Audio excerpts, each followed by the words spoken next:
Hello, very good afternoon to all my students. Today I'll be discussing with you all national policy on disaster management, all the frameworks, all the policy that the government of India follows for the management of any kind of disaster that comes under national policy on disaster management. So let us see the contents of the presentation. Contents comprises of what is disaster management, what are the elements of disaster management, what approaches do we follow for the management of disaster, what is the objective of disaster management, when the idea of enacting certain laws or you can say framework came into the picture, beginning in India, the Disaster Management Act 2005, then National Disaster Response Fund, when does it set up, power and functions of the national authorities which are related for the management of disaster. Now, which ministry has overall responsibility for managing the disaster for a particular type of disaster that we'll be discussing. Then I have taken one case study, strategies of the government for the mitigation of a Fani cyclone that came in the Orissa. What strategies government followed and what are the ideas which we generated from there for the future enactment. Then we'll be seeing about the challenges that we face in the mitigation of disaster. Let us begin. Disaster management is basically all the activities, all the processing, planning, organization that we do for the purpose of managing any kind of disaster. So that comes under the disaster management. What we could do in disaster management, we can prevent danger or threat from any kind of disaster, mitigation or reduction of risk that is associated with any kind of disaster and its consequences, capacity building including the research, knowledge and management. Capacity building can also come under the disaster management. Preparedness, how to deal with the disaster, that is also coming under the disaster management. Accessing the severity of magnitude of any kind of disaster, that also comes under the disaster management.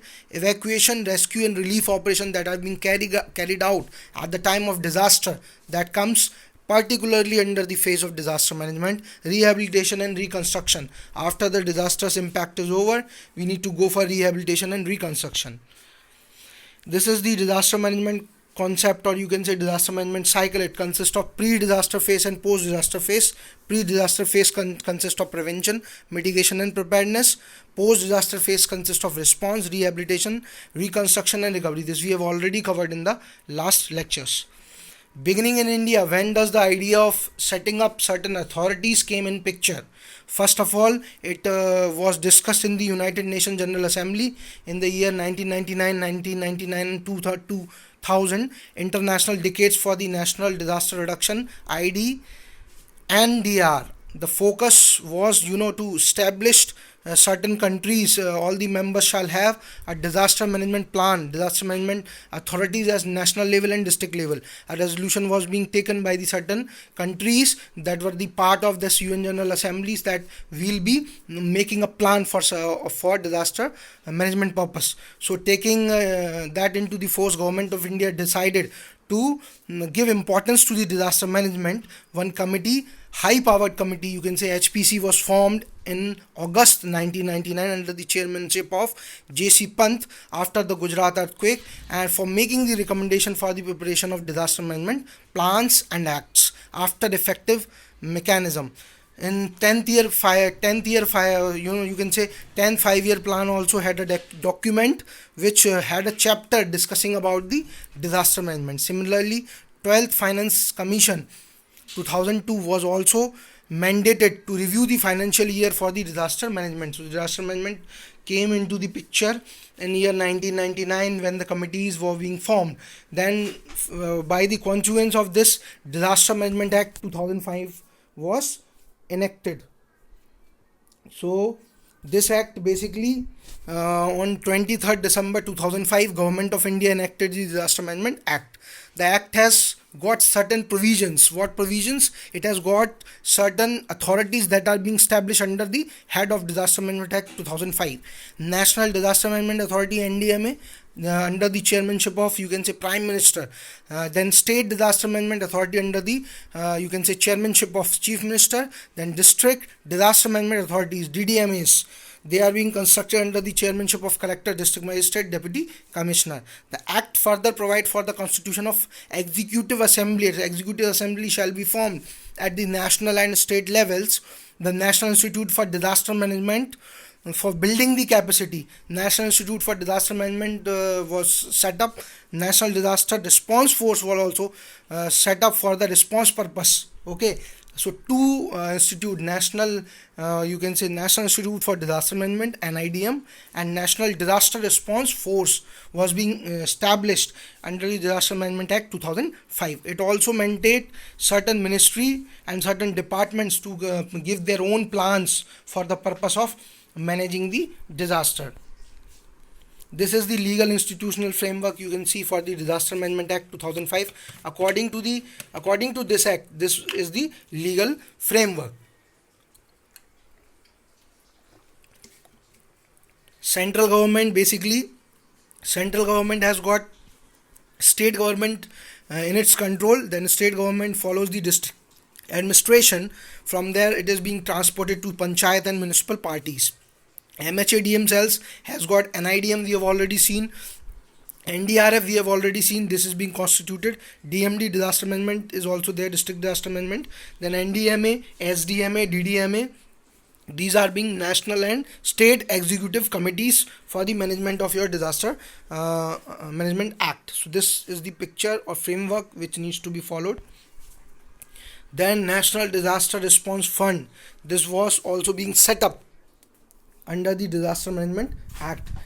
National Disaster Response Fund is defined particularly in the section 46 of the Disaster Management Act 2005. So Disaster Management Act 2005 constitute under the section 46 National Disaster Response Fund, which is generally provided at the places where the disaster situation is occurring. Serious disaster situation is occurring at a place, the fund is being transferred from National Disaster Response Team to State Disaster Response Team for the purpose of immediate action, for the purpose of helping the people that those are stuck under the disaster. The act also provide the specific roles to the local bodies in the disaster management. So local bodies which are always included in the disaster management relief operations that are being provided with the certain funds. Power and functions of the national authority. So national authorities has got certain powers to lay down the policies on the disaster management. They'll be laying down all the policies that are being related to the disaster management. Approve the national plan. So national plan that is being formed or being approved by the national authorities. Approve the plans prepared by the ministry or departments of the government of India in accordance with the national plan.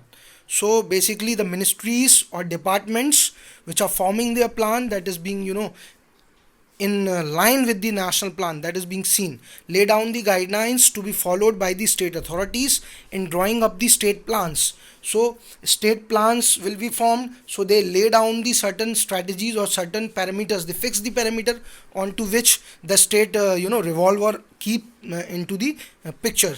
Lay down guidelines followed by the different ministries or departments of the government of India. So certain ministries or departments of the government of India follows the guidelines that is being enacted by the national authorities. Coordinate the enforcement and implementation of the policy and plan for the disaster management. Recommend provisions of fund for the purpose of mitigation of your disaster. Provide such supports to the other countries affected by major disaster determined by the central government. Now, Ministry of Home Affairs, we can see. Ministry of Home Affairs, we can see that picture is not clear, so I am making it clear. Although it was clear on the laptop, what happened? Okay, Ministry of Home Affairs basically deals with, gives overall responsibility to certain organizations. So if drought is occurring at a place, Ministry of Agriculture, Epidemics and Biological Disaster Ministry will look forward towards this. If chemical disaster occurs at a place, Ministry of Environment will look forward towards this. disaster of say nuclear disaster occurs at a place, then your forest ministry of atomic will be looking forward towards this. If any kind of air accident occurs, then ministry of civil aviation will look forward towards this. If the accident of railways occur, ministry of railways will look forward towards this. Then again we'll be talking about what are the takeaways that needs to be taken. First of all, we'll be discussing about the Fani cyclone that has occurred in the Orissa. So Puri cyclone Fani was disastrous cyclone which took so many number of lives. 64 people around lost their life due to this cyclone. It was having the wind speed of 200 kilometer per hour. It is nearby, you can say, equator, 2 degree around latitude was there. This was quite dangerous. So from that, what we understood from Fani cyclone, after that we made certain provisions. Before cyclone, what we need to do, we need to stay calm, we need not to panic and ignore rumors, keep our mobile charged, all the first aid kits shall be taken, prepare emergency first aid kits, keep important documents in the waterproof container, secure your house, don't leave the sharp object, leave, otherwise if the cyclone will come, it can affect you.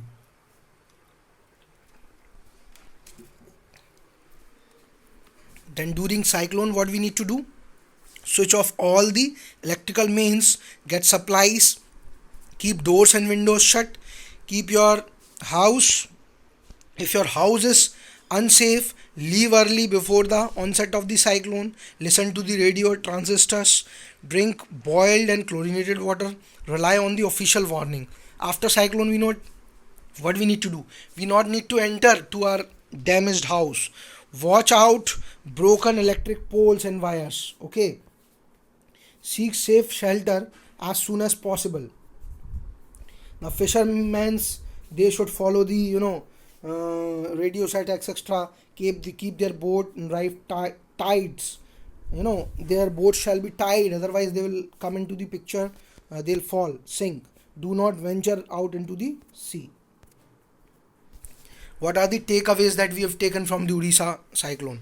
Build relief infrastructures. Relief infrastructure shall be built at the particular place. Accuracy of early warning system is most important. Your warning system that is being installed, that shall be accurate. Clear communication plans shall be made. Effective coordinations of the group shall be there. Whatever group is coordinating, that shall have the coordination among themselves. Challenges to the Indian disaster management, what are the challenges? Unsafe building practices, unsafe building practices are being carried out in our country. Nobody is bothered about the design, they simply go and build their house without taking the provisions for earthquake loads and water loads. So this is a major challenge. Climate change, as far as India is concerned, most of the changes in the climate is being offered in our country, so that is also a risk. Disaster management policies do not incorporate it into the country's vulnerable segments does not have the practical implication of the policies that are being framed at the national level. Lack of coordination among the institutional structures, whatever institutional structures are being formed, they have lack of coordination. People are ignorant, they do not link themselves easily. Prime Minister has outlined 10-point agenda that is being taken for the management of disaster. All development sector must follow the principle of disaster risk management. All the industries etc shall follow the principle of disaster risk management. Work towards the risk coverage. Each and every household, each and every multinational company shall look towards the, you can say, house coverage risk. Encourage greater involvement and leadership of the women in the disaster management, that is also a good point.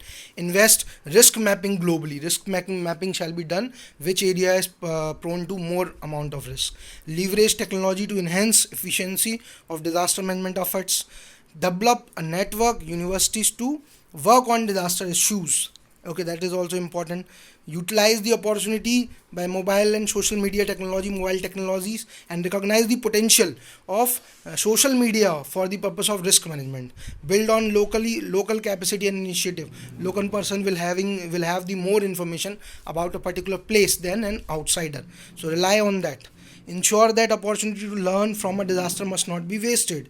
Bring about greater cohesion in the international response to disaster. So there shall be a cooperation, there shall be a mutual effort for the purpose of reduction of disaster. So here I end this lecture. If you have any doubt, any queries, you can message me or you can mail me, you can comment on the YouTube and you can get the answers. Thank you very much. Thanks.